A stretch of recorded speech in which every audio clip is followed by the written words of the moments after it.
Speak English, you savage. English only.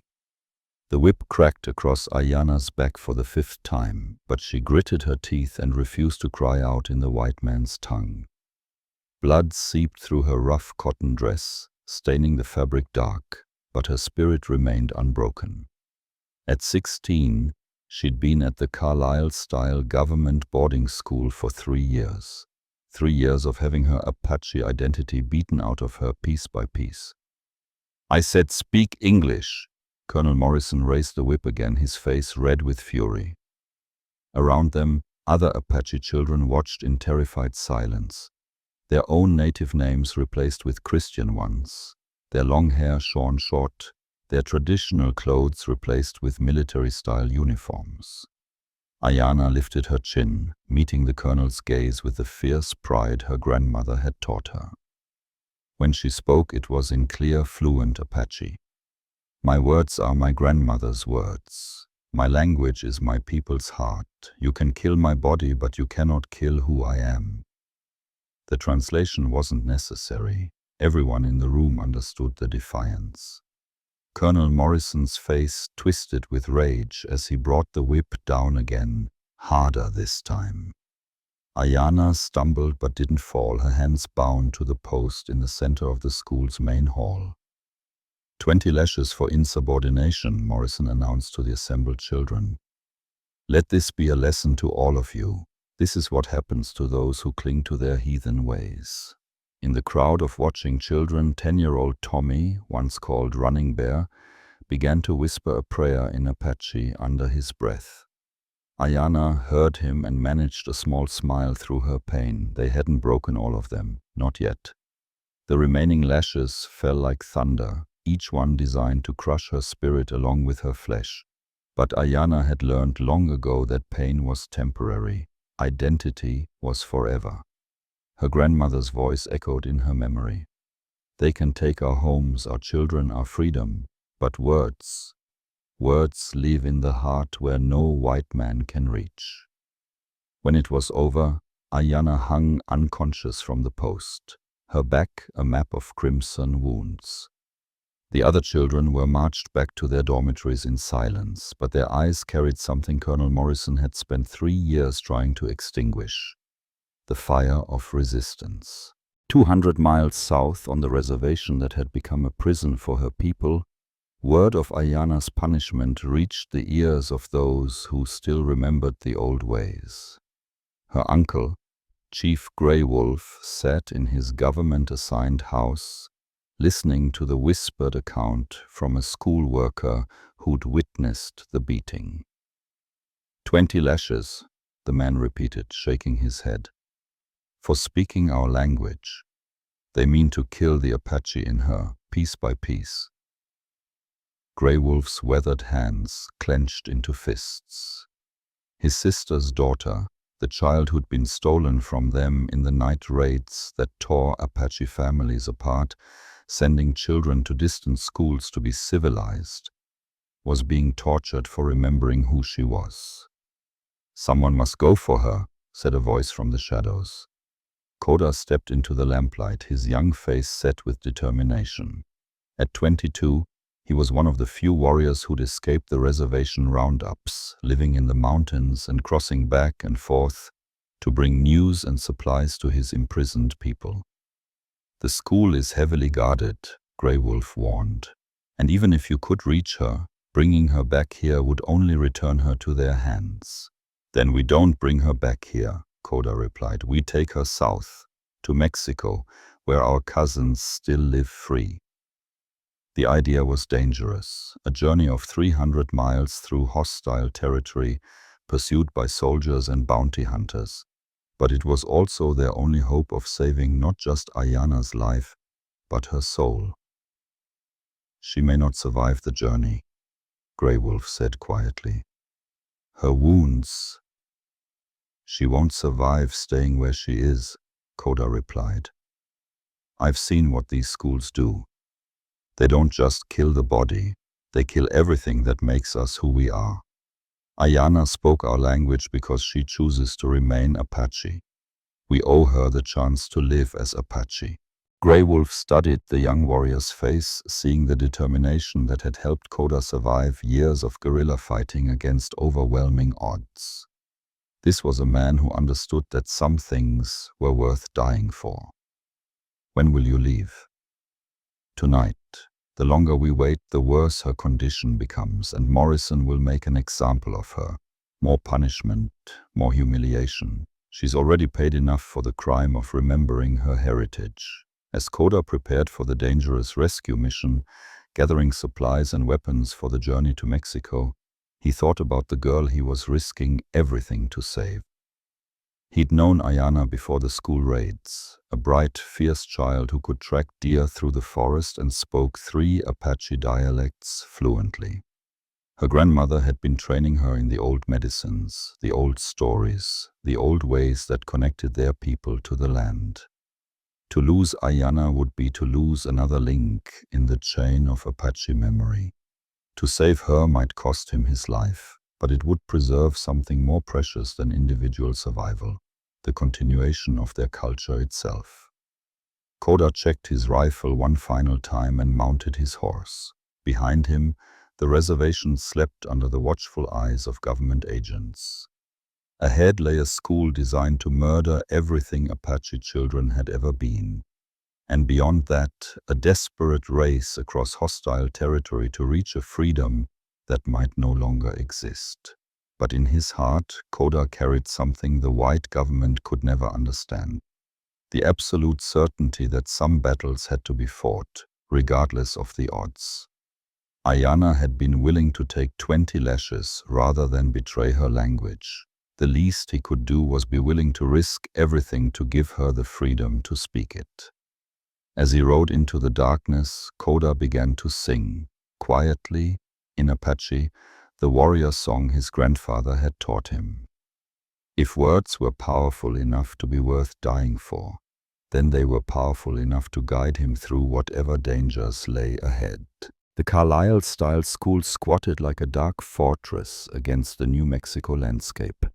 Its brick walls and iron gates designed to keep Apache culture out and broken children in. Koda studied the layout from his position in the hills above, noting guard positions, patrol schedules, and the location of the girls' dormitory where Ayana was likely being held. 3 days had passed since the whipping. 3 days for infection to set in, for fever to take hold, for the girl's spirit to finally break under the weight of systematic cruelty. Koda pushed the thoughts away and focused on the mission. Doubt was a luxury he couldn't afford.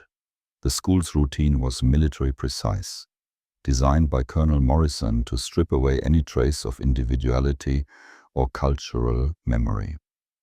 Children rose at dawn for Christian prayers, spent their days in manual labor disguised as education, and fell into exhausted sleep after evening lectures about the superiority of white civilization. Koda had learned the schedule by watching for 2 days, noting that the guards were fewest during the hour before dawn, when exhaustion made even the most vigilant sentry careless. It was then that he moved, slipping through shadows with the silent grace his grandfather had taught him. The girls' dormitory was a long, low building with barred windows and a single entrance.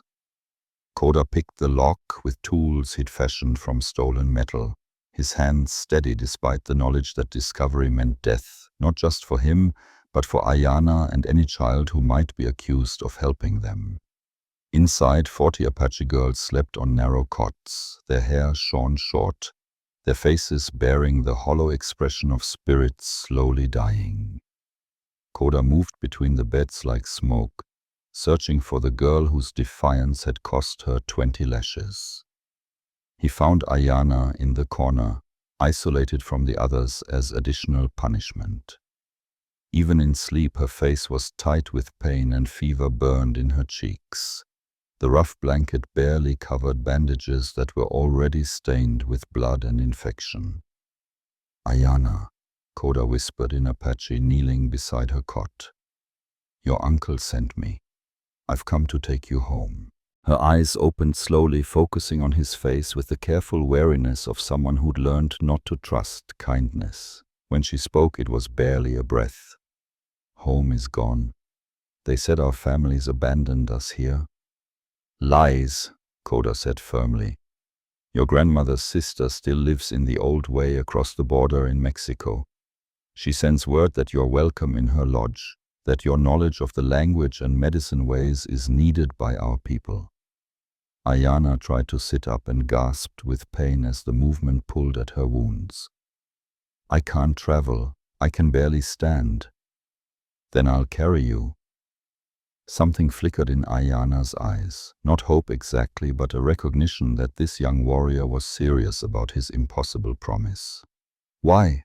You don't know me. Why risk your life for a girl who may die before morning? Koda was quiet for a moment, considering how to explain what her defiance had meant to their people. Because you took 20 lashes rather than stop speaking our language. Because your courage reminded everyone on the reservation that some things can't be beaten out of us. Because if we don't save the ones who remember, then the white man wins everything. Around them, other girls had begun to wake, sensing the presence of a stranger. Koda saw recognition in several faces.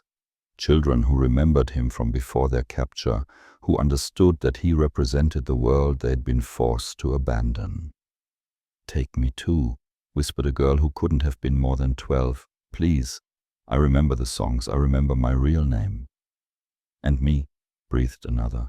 I still know the plant medicines, I haven't forgotten. Koda's heart clenched as he realized the impossible choice before him. He could save one girl, maybe two, if they were strong enough to travel fast. But 40 children, it would be suicide, and failure would mean death for all of them. I can only take Ayana, he said quietly. But I promise you this, if we make it across the border, if we find safety, I'll come back. We'll find ways to bring more of you home. It was a promise he might not be able to keep, but it was all he could offer. The girls nodded, understanding, their eyes holding the resignation of children who'd learned to live on broken promises. Koda wrapped Ayana in her blanket and lifted her carefully, feeling how light she'd become under the school's meager rations. She bit back a cry of pain as he adjusted her position, determined not to make any sound that might alert the guards. Can you ride? He whispered. I'll learn, she replied through gritted teeth. They moved through the dormitory like ghosts, other girls pressing small tokens into Ayana's hands. A braid of sweetgrass, a smooth stone from the sacred mountain, a tiny medicine bag that someone had managed to hide from the school's searches.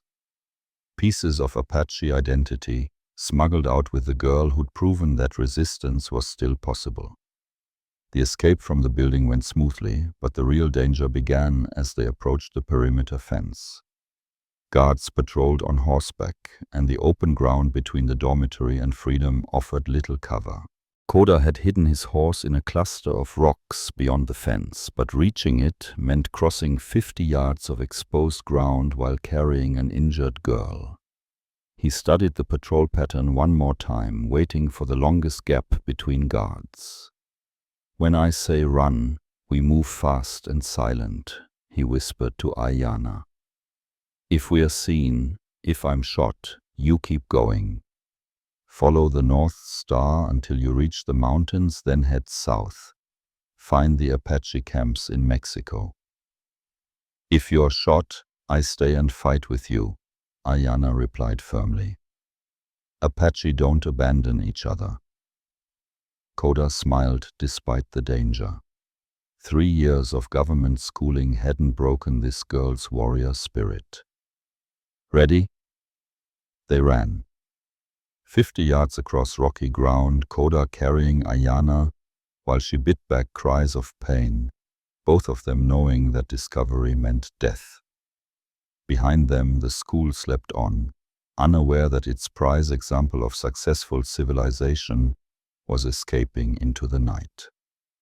They reached the horse without raising an alarm, and Koda lifted Ayana onto the saddle before swinging up behind her.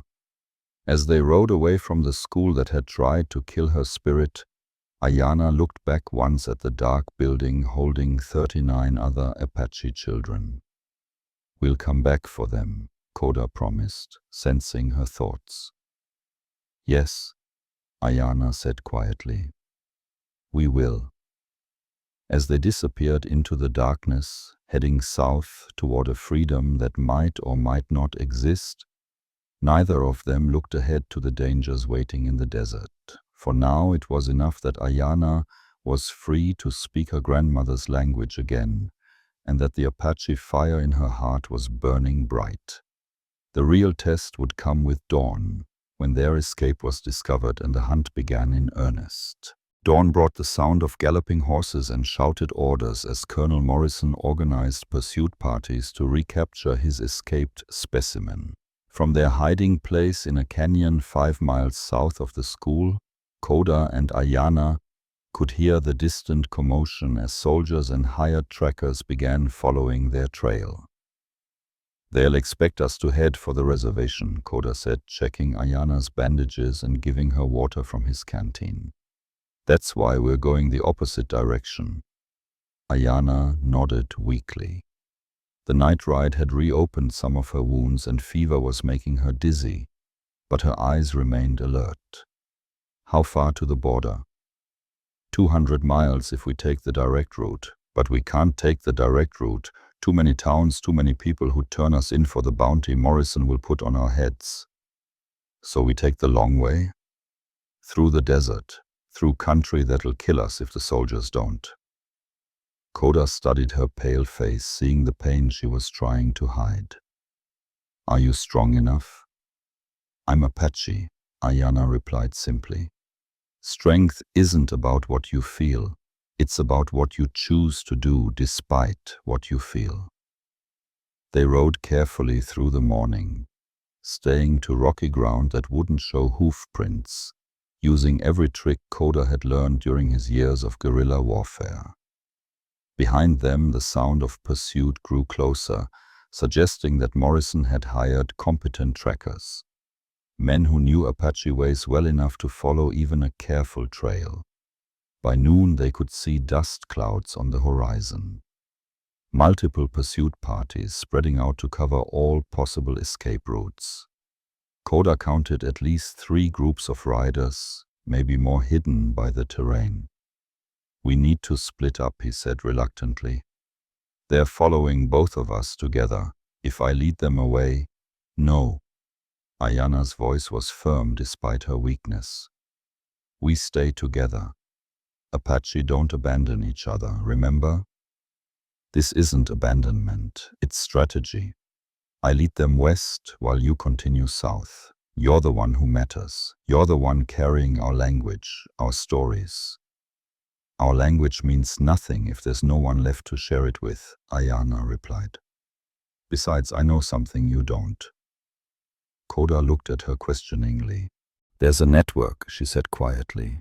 "People who help runaways from the schools. Not all white people agree with what Morrison is doing. My grandmother told me about them before they took me." It was the first Koda had heard of such a thing, but it made sense. There had always been white individuals who opposed the government's Indian policies, though they were careful to keep their dissent quiet. "Where?" "Santa Rosa, 20 miles southeast. There's a woman named Sarah McKenna who runs a boarding house. She helped my cousin escape 2 years ago." 20 miles southeast puts us directly in the path of one of those pursuit parties. Then we go through them instead of around them. Koda stared at her. "You want to ride straight through a group of soldiers hunting us?" "I want to do what they least expect. They think we're running scared, hiding in the desert, hoping to avoid confrontation." Ayana's eyes held a glint of the strategic thinking that had made Apache warriors legendary. "But what if we're not running? What if we're hunting?" The plan that formed was audacious to the point of madness. Instead of avoiding the Eastern Pursuit Party, they would approach it head-on, using the broken terrain to get close enough for Koda to eliminate the threat, without raising an alarm that would alert the other search groups.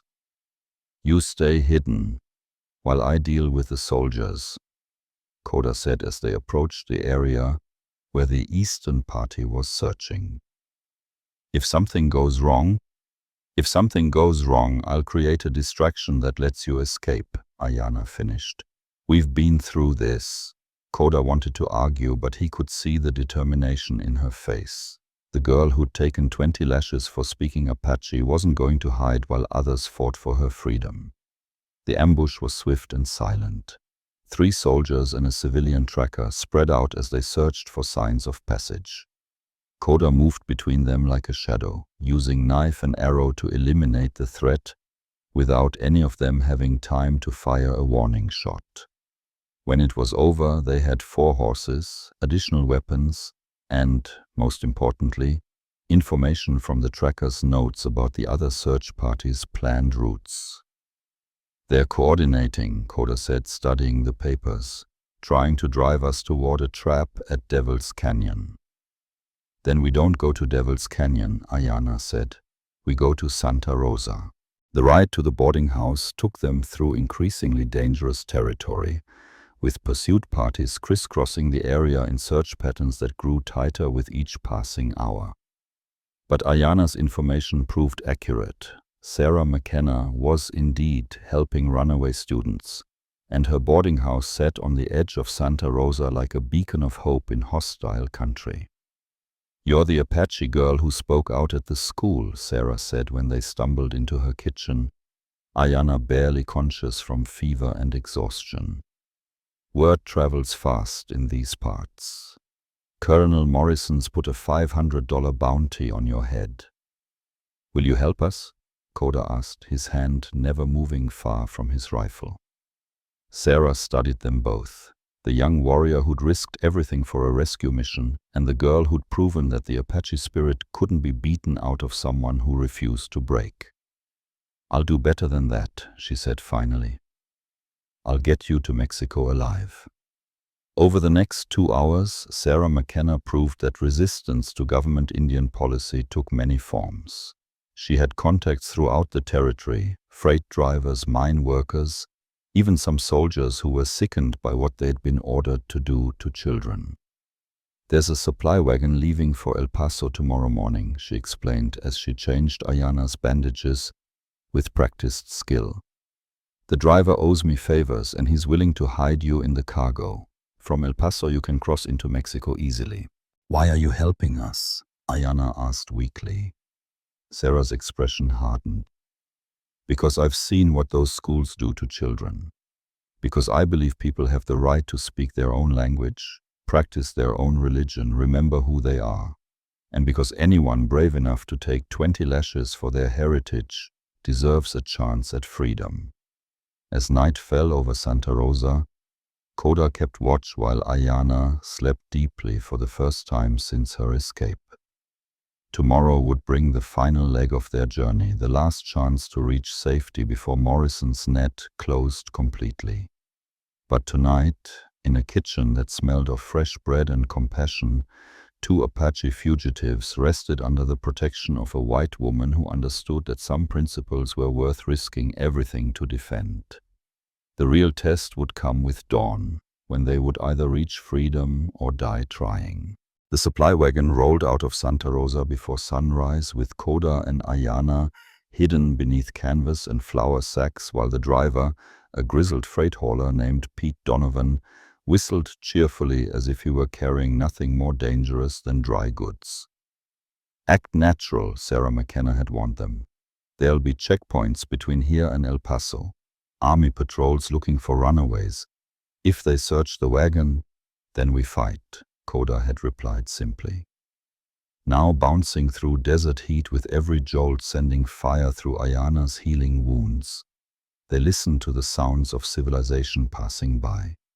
Other wagons, riders calling greetings to Pete, the distant noise of towns where people lived without understanding how precious freedom truly was. The first checkpoint came at noon.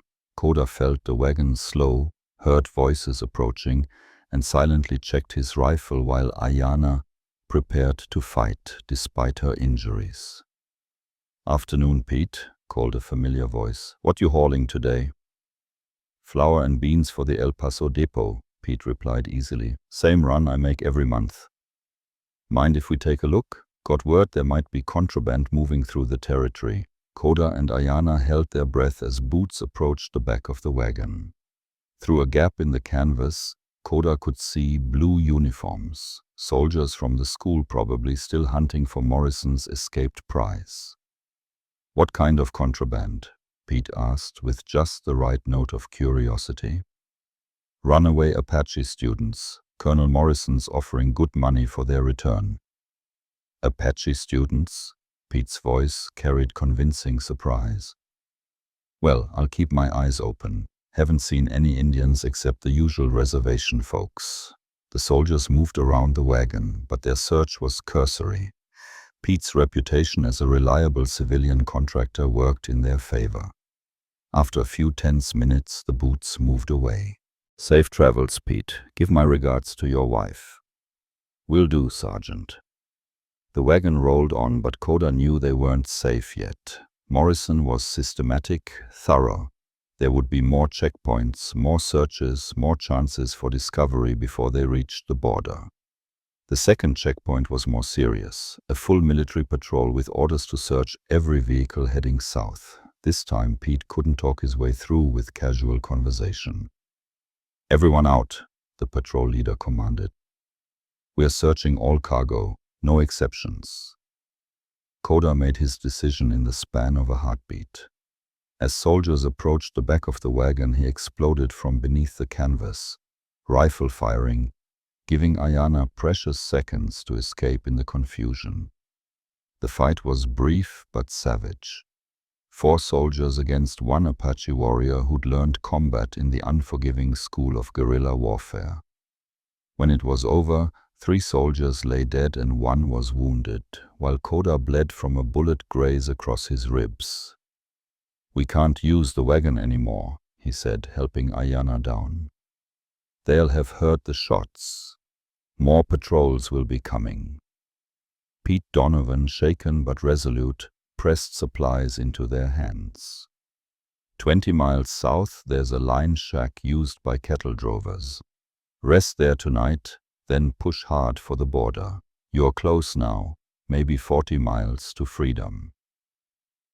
As they rode away from the ambush site on horses taken from the dead soldiers, Ayana looked back at Pete standing beside his bullet-riddled wagon. "Will he be all right?" "He'll tell them we forced him to help at gunpoint," Koda replied. "It's what we agreed on. His story will protect him." The line shack was exactly where Pete had promised, a small adobe building that offered shelter and concealment while they waited for darkness. Inside, Koda cleaned his wound while Ayana changed her own bandages, both of them moving with the careful efficiency of people who'd learned to treat injury as a normal part of existence. "How far to Mexico?" Ayana asked as they shared jerky and water. 40 miles, maybe less." Koda studied her face in the lamplight. "Are you strong enough for a hard ride?" "Once we leave here, we don't stop until we're across the border." "I'm strong enough," she said simply. "The question is whether you're strong enough to keep up with me." Despite everything, the pain, the exhaustion, the constant danger, Koda found himself smiling. The girl who'd been broken and bleeding 3 days ago was making jokes about his endurance. Apache resilience, he thought. It couldn't be beaten out of someone who refused to surrender it. They rode through the night, pushing their horses hard across terrain that grew more familiar as they approached the border. This was country Koda knew from his smuggling runs. Land where Apache bands had moved freely before the white man's lines divided the world into legal territories and illegal freedoms. Dawn brought them to the Rio Grande, the invisible line that separated imprisonment from liberty. On the far side, Mexico stretched toward mountains where Apache families still lived according to the old ways. still spoke the language that Ayana had been whipped for remembering. There, Koda pointed across the shallow river to where smoke rose from a distant camp. Our cousins, your grandmother's people. But between them and freedom lay one final obstacle. A patrol of American soldiers on the Mexican side of the border, an illegal incursion, but one that happened regularly as the army pursued Apache fugitives into supposedly neutral territory. They're waiting for us, Ayana observed. Looks like it. Morrison must have telegraphed ahead, gotten permission for a cross-border pursuit. Koda counted the soldiers, 8 men with rifles positioned to cover all approaches to the river crossing. So, what do we do? Koda was quiet for a long moment, weighing options that all seemed to lead to death or capture. Then Ayana spoke again, her voice carrying the same determination that had sustained her through 20 lashes. We do what Apache do, she said. We fight for our freedom. The final battle was everything the previous fights had been preparation for. 8 soldiers against 2 Apache fugitives fought at the edge of a river that represented the difference between death and life, slavery and freedom, silence and the right to speak one's own language. Koda and Ayana moved like dancers in a deadly ballet, using every trick their ancestors had learned in centuries of warfare. When the shooting stopped, 6 soldiers lay dead. 1 was fleeing back toward American territory and 1 was wounded but alive. A witness who would carry word back to Colonel Morrison that some Apache spirits could not be broken. They crossed the Rio Grande on foot, leading their horses through water that felt like baptism, like rebirth, like coming home to a place they'd never been. On the far side, Apache riders were approaching, scouts from the camp they'd seen, coming to investigate the gunfire. "Who are you?" called the lead rider in Apache. "I am Koda, grandson of Chief Grey Wolf," Koda replied in the same language. "This is Ayana, granddaughter of Singing Woman. We seek sanctuary among the free people." The lead rider smiled, recognizing the old names, the old ways of introduction that marked them as genuine Apache rather than government spies. "You are welcome among us, children of the mountains. Come, let us take you home." As they rode toward the camp where smoke rose like prayers into the vast blue sky, Ayana began to sing, softly at first, then stronger, a traditional Apache song of thanksgiving for survival, for freedom, for the chance to speak one's truth without fear. Koda listened to her voice carrying across the desert and thought about the journey that had brought them here. A girl had been willing to take 20 lashes rather than abandon her language. A warrior had been willing to risk death rather than let her spirit die in captivity. And now, in the land where Apache people still lived free, their language would continue, their stories would survive, their children would grow up knowing who they were. It was a small victory in a war that would continue for generations.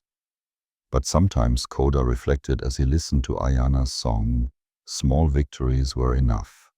Sometimes saving one person who refused to surrender was the same as saving an entire culture.